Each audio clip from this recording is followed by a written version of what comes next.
CTI analysts can come from a range of backgrounds. I wouldn't necessarily say they need to have a computer science degree like what I studied or any kind of heavy engineering degree, although it can be beneficial to understanding some of the raw CTI data that we see out in threat reporting on the public. Outside of technical skills, I would say it's important to have strong reading and analytical skills and strong verbal and communication skills. So things like that to be able to effectively translate technical concepts to leadership. And it's important to be able to keep up to date with like emerging threat landscape and which adversaries are trending and the industries that they're targeting. So being able to keep track and document cyber incidents in terms of attack and other standards and models, and be able to quickly learn new tools and relevant technologies, I would say would be useful. But yeah, I'll leave it that there isn't any correct or right path into CTI, and that having different backgrounds, whether it be engineering or political science or something different, both technical and non-technical, can actually add value to a CTI team as a whole to create it. Yeah. So.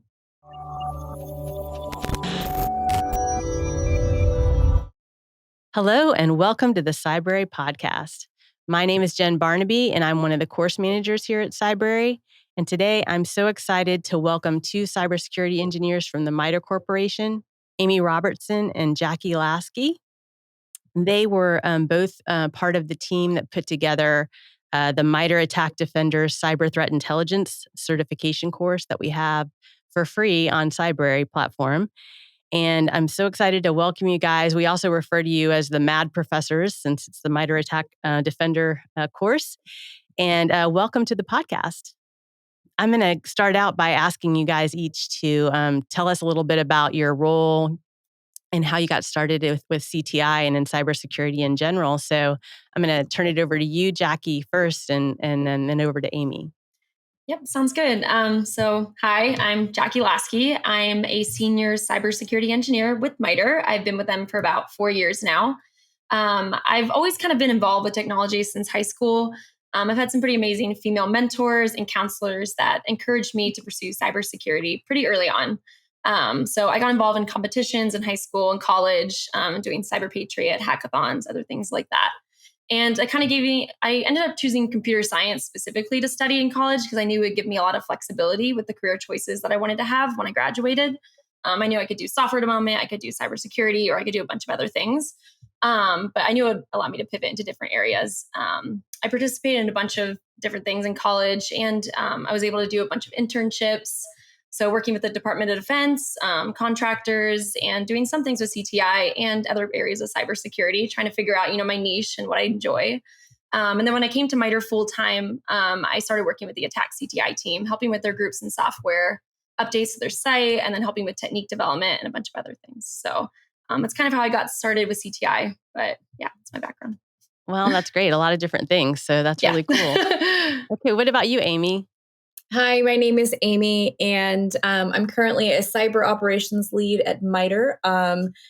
And I had a slightly unorthodox path getting into cybersecurity. I've been working in cyber for over a decade, but I didn't actually start my career out in cyber. I actually majored in political science, and I finished my undergrad a little bit early. So I spent some time in Russia and a couple of years in China, primarily in teaching and development roles.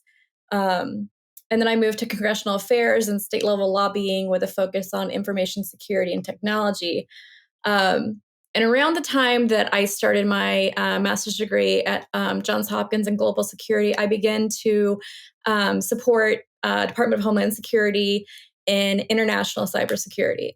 So managing their European and Central Asian cyber engagement portfolio, and helping to build out threat intelligence collaboration and improve incident response. And so this role kind of introduced me to cybersecurity, and then I was able to merge those development and information security elements from the background I had. And so, as I mentioned, in this role, I kind of fell into CTI as part of our role, and our work was assessing the global threat landscape and emerging threats, and then determining how to best coordinate with international partners to address those threats. And so after that, I moved to work with the predecessor of CISA, which was US CERT and NCIC. And at this point, I was focusing primarily on emerging threats and strategic communications, and spearheading some cyber risk assessments and OSINT and SOCMIT investigations. And then from there, I moved to MITRE. And so here at MITRE, I primarily focus on cyber threat intelligence for space assets and weapon systems. I'm also the content lead for the attack team, and I provide CTI support for attack evaluations. Wow, that's a lot. That is awesome. What a great path. So yeah, just so many things right in there. I thought I would ask you both, and feel free, whoever wants to jump in, just to kind of give our listeners an idea of what cyber threat intelligence is and means. There, like as you guys mentioned, there's so many different areas of cybersecurity, and that's just a really specialized field. And I think we haven't really talked about it a lot on this podcast. So it'd be great if you could kind of describe it. Yeah, I'm happy to jump in, and then if Jackie has anything to add. So, cyber threat intelligence focuses primarily on the capabilities, the motivations, and the goals of a cyber adversary, and how these things could be achieved. So, what threats and opportunities can be drawn from this knowledge? In practice, this threat intelligence is primarily the analysis of data and information from internal and external sources, depending on your organization, looking through structured and unstructured sources, and looking at recent and past events and bringing all these things together to generate relevant information about existing or emerging threats. And so a CTI analyst is able to take all this information and apply the intel cycle and to derive kind of these meaningful insights for their organization from this intelligence. And so this might be, who's potentially targeting the organization and how, and then providing actionable recommendations to defend against the threat and to kind of inform other preventative security measures. And as an intelligence space, like I just mentioned, CTI also features an intelligent CTI lifecycle that starts with intel requirements or directions that are tailored to the specific environment or organization. And then the next step is moving into the planning, collection of data, analysis of the results, production of the intel from the results, and dissemination of the intel. And then finally, reevaluating the intelligence in the context of any new information that is received and feedback. And so the really key output of CTI is the actionable recommendations from the analysis. And I've mentioned actionable a couple of times. And what that means in the context of CTI is threat intelligence that is accurate, timely, and relevant to the organization and meets the needs of the current defensive systems that have to deal with and respond to those kind of threats. And so those actionable recommendations are going to look different for every organization, but they also focus on different aspects of the intelligence depending on the audience. So at a strategic or executive level, it's going to focus on like risks to the organization or overall business operations. At the operational level, the recommendations would focus more on the type of threats that are targeting the organization. And then at the tactical level, these recommendations might focus more on kind of the sort of the behavioral analytics that would best identify the most relevant form of malicious activity. So to sum all that up, CTI is absolutely fundamental capability for anybody's defense strategy, and it can offer really crucial insight into these evolving cyber adversaries. And it can also help improve efficiency and effectiveness in security operations in terms of both detective and preventative capabilities. And so just touching on the attack framework and where that comes in, because I know we'll be addressing that a little bit later. Mm-hmm. So attack offers this kind of structured approach for describing adversary behavior. It enables the tracking of how an adversary group evolves over time, as well as supporting comparisons between adversary groups, and then allowing you to assess how they compare to your defenses. So it enables you to structure your data and then operationalize it by providing knowledge and insights to your defenders about the key behaviors to detect and mitigate. Yeah, and I know in the course that you guys taught, Jackie covered how to use Navigator to sort of, kind of reflect the intel, and when you're kind of comparing different APTs and, sort of documenting and annotating what you have. Maybe you can talk a little bit about that, Jackie. Yeah, so using Attack Navigator is a good way to be able to compare different APT groups, like you were saying, and be able to make that stuff knowledgeable or actionable, just like Amy was highlighting early on. So you can take that to leadership and other areas to be able to translate the kind of threat intel that you've been looking at and how you can compare different groups and the software that they're using. So definitely a useful tool. Yeah, that's awesome. I've been going back through your course and kind of familiarizing myself with everything that you guys taught. And I know, Amy, you covered the raw data portion. And after, going through the narrative reporting stuff that Adam covers, and then the raw data part, I was like really impressed because it seems like you have to have so much technical knowledge to understand the commands that an adversary is using and what the file structure is that you're looking at and what's possible and what it means and everything. And I was wondering if you could talk about what the technical skills are for someone who wants to get into CTI, what they need to know, and that type of thing. And sometimes it's going to be more laid out for them in the narrative intel that they're looking at, but sometimes they have to get down into the nitty gritty. Maybe you could comment on that. Yeah, I can. Do you want me to start and then you can go? Either one of you. Okay. Yeah, go ahead. I was just going to say that CTI analysts can come from a range of backgrounds. I wouldn't necessarily say they need to have a computer science degree like what I studied or any kind of heavy engineering degree, although it can be beneficial to understanding some of the raw CTI data that we see out in threat reporting on the public. Outside of technical skills, I would say it's important to have strong reading and analytical skills and strong verbal and communication skills. So things like that to be able to effectively translate technical concepts to leadership. And it's important to be able to keep up to date with like emerging threat landscape and which adversaries are trending and the industries that they're targeting. So being able to keep track and document cyber incidents in terms of attack and other standards and models and be able to quickly learn new tools and relevant technologies, I would say would be useful. But yeah, I'll leave it that there isn't any correct or right path into CTI, and that having different backgrounds, whether it be engineering or political science or something different, both technical and non-technical, can actually add value to a CTI team as a whole to create it. Yeah. So, and Amy, you can add anything else you want to add. No, I think that that's a great response. I would definitely just emphasize that, like what Jackie said, there's no right way to get into cybersecurity, even for the more technical subsets of cybersecurity. You definitely can learn on the job. And I think that's actually one of the best ways to learn is, when I fell into cybersecurity, I did not have that technical background, and I've had to learn everything I know on the job, hands on keyboard. And so it can seem kind of overwhelming for people who want to get into cybersecurity, but it's definitely something you can learn on the job. There's so much, training out there. There are so many people that are willing to mentor you that I think it's just a really achievable goal, even if it seems kind of, like I said, overwhelming at the beginning. It's really something that I think you could pick up. And I wouldn't say there's like Jackie mentioned, there's not a specific skill set that's going to that cyber and CTI require, but probably just that a willingness to learn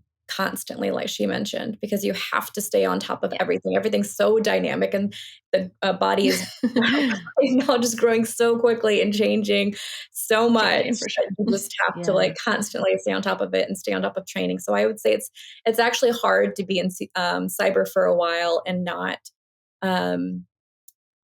You're learning so much and you're constantly training. It's hard to not stay on top. I mean, it's hard to fall behind because like you have to do a good job in your role. You have to stay on top of things. You have to consistently do different training. You have to consistently stay on top of things. So I don't think there's a specific skill set. I would encourage anybody who is interested in kind of jumping into the field to not be kind of turned off by any lack of technical background.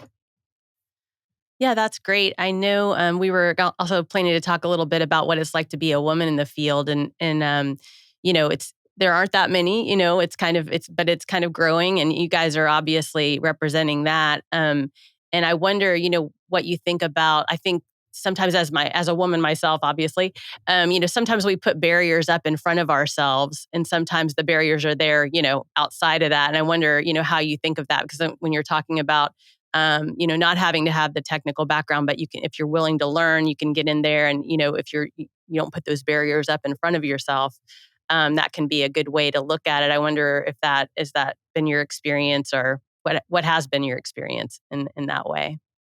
Yeah. I mean, if we're talking about like, what was it like to be a woman in this field and getting into security and also with that kind of stuff, I would say that like it definitely gets easier the longer that you're in it. I feel like in the beginning, when I first started out, it was a lot harder, like especially being in college and post college, still kind of early career, 3 to 4 years outside of college now.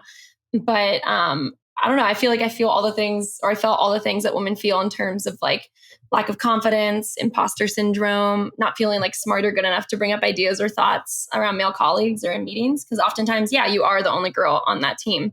And everyone kind of looks to you and expects you to say something profound or something important when you really just want to bounce off ideas and just talk without being judged. Mhm. But I think the best thing you can do is just to be yourself and to keep like having your ideas, sharing them, and not letting that stuff hold you back. Because oftentimes I find like, I'm scared of what they might think of me, or I have an assumption of what my male peers might think. But oftentimes they're pretty understanding. And it's always just like something that we have in our back of our head, that kind of is a barrier that we have. So, yeah, I don't know if you want to add anything to that. Yeah, so I think I had a kind of a similar experience when I fell into cybersecurity. I was really excited about kind of the range of prospects. And I was immediately fascinated specifically with kind of like the psychology and behavioral aspects of threat intelligence. But then something I came to quickly realize was that the field was not necessarily inclusive, and that those with a non-traditional cyber background can also face additional barriers. And so this is, similar in many male-dominated fields where women have to continually go the extra mile to prove that they have the requisite capabilities. And this is something that I've certainly experienced in cybersecurity, which is unfortunate because cyber is something that really impacts everyone's life on a daily basis. And to effectively like architect security solutions, you need perspectives from everyone, and you needed to know that you need that diversity of skills and experiences and insight to really have an effective security solution. So it's been interesting over the past couple of years to see efforts across the sector to really enhance diversity in hiring. And I think as of 2019, women make up 24% of the global cybersecurity workforce, which is really fantastic, and that's really promising progress from a few years ago. But even with this more diverse field, I think that these conscious and unconscious biases still do present some barriers to many women. And so hopefully the sector will continue to kind of address these biases and these kind of like environmental challenges. But like I said earlier, and when we were talking about skill sets, something I do want to highlight is that for any woman who's interested in entering the field or who's already in the field, cyber is such a broad and complex field, and there are so many non-technical as well as technical components, and so you can really chart out your own path in that field based on what aspect of security you're passionate about. And so there are definitely barriers, but I feel like they're slowly coming down. I think so too. Yeah. Especially with more women coming into the field. I think, with more women getting involved in tech and more women being present, like the landscape is going to change over time, and the biases that hold women back from their potential skills will hopefully like improve and stuff. So. Yeah. And I think, our listeners, they're hearing your stories. That's going to motivate them. I think it's, just cool to see it happen. And like you said, it's, part of it is barriers that they're not putting up for themselves, but part of it is just knowing to get out there, having that willingness to learn and show their I think showing the passion for it, like you guys have, is it's sort of it's new enough that you can kind of chart your own territory, which I think is great. Chart your own path, rather. I know that the Center for Threat Informed Defense is doing a Threat Informed Defense user conference coming up on December 8th. And they are going to be featuring some things related to CTI. I wonder if you guys could tell us a little bit about that. So Amy and I will be doing at the user summit, we'll be doing like a 30 to 40 minute presentation featuring CTI and kind of the course that we taught and some other things. We'll be sharing like a personal vignette, an account of how we applied CTI and what we worked on during the latest version 10 ATT&CK release that we had from last week. and any new updates that we can make the community aware of. We'll also be discussing any best practices that can enhance the defender's ability to effectively map behaviors to attack. And we'll be diving into some of the material and the trainings to cover any frequently asked questions that we've been given through LinkedIn or other avenues that we've received from students across the world. And we'll be talking about how CTI training can be applied in the real world and how it achieves that threat-informed defense approach to security. So cool. Yeah, we are going to hopefully promote the conference too. We're hoping to get the link so we can put it in the comments on the YouTube version of this podcast. So we'll be putting that out there, getting people interested in it. We're really excited about it. We had Michael Long on the podcast, and he's going to be teaching part of his adversary emulation course on it. So, I mean, during the conference, that'll be great. I guess the only other thing I was going to mention is I know that you were talking earlier about women in cybersecurity and in CTI, and I was thinking about how bringing the different skills that you mentioned, the communication skills and everything, and I was thinking how women can be really collaborative. And I know in your course you talk about that. You talk about working as a team and having everybody pitch in, doing that, doing what's their strengths and stuff like that. I don't know if you can talk about that and just like what that's like, and maybe just that angle of having different people on your team with the different strengths, whether they be male or female or whatever, and what that means for a CTI team. I can start out, and then Jackie, if you want to.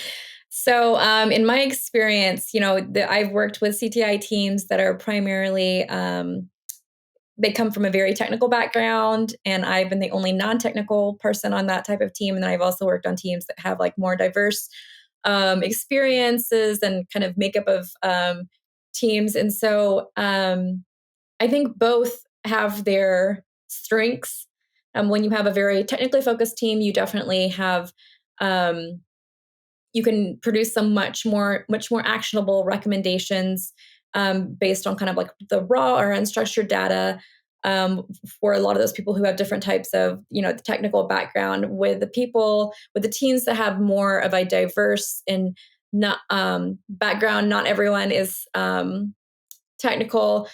I think there's a little bit of a different strength in that you are looking at each other's biases a different way. Like you're saying, what perspective are you viewing that through? What lens are you viewing that through? How did you come to that conclusion? So you're questioning each other a lot more. You're questioning the recommendations or the outputs of the analysis a lot more closely than perhaps the solely technical team is. And so I think that's why having those two aspects together, where you have technical people as well as people from an intel background or a different background that isn't solely cyber focused, is a really good combination that kind of gives you that holistic, just the really valuable and actionable recommendations, but that are also questioned by people with different and diverse backgrounds. Yeah, I mean, that's pretty much what I was going to say. I agree with pretty much everything Amy said. But yeah, like sometimes the less technical people can pull out things where the highly technical people don't know how to make those things consumable by the general public and things. So like being able to work together, I really think helps in terms of creating a whole CTI team. So. Yeah, I'm glad you brought that up. It made me remember also that you talk about biases in the course, and how being collaborative like that allows people to look at it from different angles. And then I can also imagine, like you're saying, how if you are able to kind of look at it through the lens of maybe the non-technical consumer of the intelligence, you can say, this needs to be explained more, or whatever it is, to kind of, draw the picture for whoever's going to consume the intelligence. And I know the ATT&CK framework has just got so much great CTI in it. And have you guys contributed? Like when you look at the ATT&CK framework, do you go, yeah, we worked on that. Is that kind of something that you're thinking when you're looking at that thing, at the matrix and going through the different TTPs? I'll let Jackie address that first, because I think that she has more direct contribution to the framework. So like I know when I've written like specific techniques or something, and I've been able to look back and be like, oh, okay, cool. Like people are actually using that out in the real world. Like it's really fun to see. And like even when I'm reading through like a threat report that's out in the public, and I'm mapping it to ATT&CK, like I'm able to be like, oh yeah, like I understand how these techniques were created because I was able to help, like, I don't know, look at all the intelligence that's out there and create these things. And it is really cool to see it being used by like the community and being taught now in courses like this. So yeah, it's exciting. Cool. Yeah, I mean, intelligence sharing, it seems like it's so important in cybersecurity because, you're protecting the world basically, the whole cyber world and letting people know what to watch out for. So it seems really important. So that's really cool. Well, I don't have any other questions. You guys have anything else you want to say? Anything about the conference or anything like that? Give you guys the last word. I don't have anything really substantive to add. I will just say that we're looking forward to speaking at the user conference about CTI and sharing some of our experiences and some updates to the CTI Attack Defender course. Great. Yep. Cool. Well, I'm so glad you guys joined us today. Thank you so much for your time. Of course. Thanks for having us. Yes, thank you for having us. Cool. Well, thank you to our listeners as well. I hope you join us at our next Cybrary podcast. Be sure to like and share, subscribe, give us a review. It always really helps us out. And we'll catch you at the next episode.